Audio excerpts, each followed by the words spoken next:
कोडिसिल। कोडिसिल क्या होता है? मान लीजिए आपने एक विल बनाई, एक वसीयत बनाई, उसमें आपने लिखवा दिया कि आपकी मृत्यु के बाद आपके दोनों मकान आपके बेटे को दे दिए जाएं।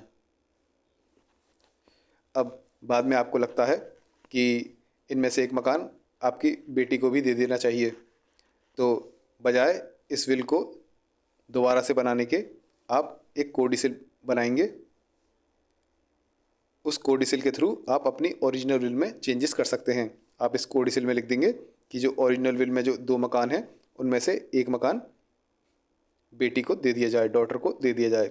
तो बजाय ओरिजिनल विल को दोबारा से बनाने के आप कोडिसिल के थ्रू ओरिजिनल विल में चेंजेस कर सकते हैं, मॉडिफिकेशंस कर सकते हैं। तो ये होता है कोडिसिल। इसका मीनिंग क्या हुआ? It is a legal document used to modify और add to an existing will without having to rewrite the whole will. It does not replace the entire will, only make changes or additions to it, like adding, removing or altering beneficiaries or distribution of assets. ये जो original will है उसको replace नहीं करता, केवल उसमें changes करता है, एडिशंस करता है। जैसे कोई बेनिफिशियरी ऐड करना हो, रिमूव करना हो, या उसमें चेंजेस करने हो, या फिर एसेट्स के डिस्ट्रीब्यूशन में कोई ऐड करना हो, कुछ चीज़ रिमूव करनी हो, कोई अल्टर करना हो, मतलब चेंजेस करने हो, तो उसके लिए कोडिसिल काम आती है। हमको ओरिजिनल विल पूरी की पूरी दोबारा नहीं बनानी, कोडिसिल के थ्रू हम ओरिजिनल विल में चेंजेस कर सकते हैं।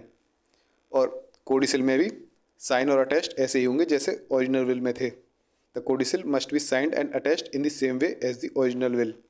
जैसे ओरिजिनल विल में विल बनाने वाले के साइन और फिर विटनेस वगैरह होते हैं, ऐसे ही कोडिसिल में भी ऐसा ही होगा।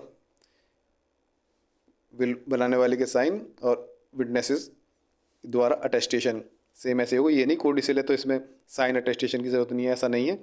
इसमें भी सेम उसी तरीके से साइन और अटेस्टेशन होते हैं जैसे ओरिजिनल विल में होते हैं। ये हो गया आपका कोडिसिल।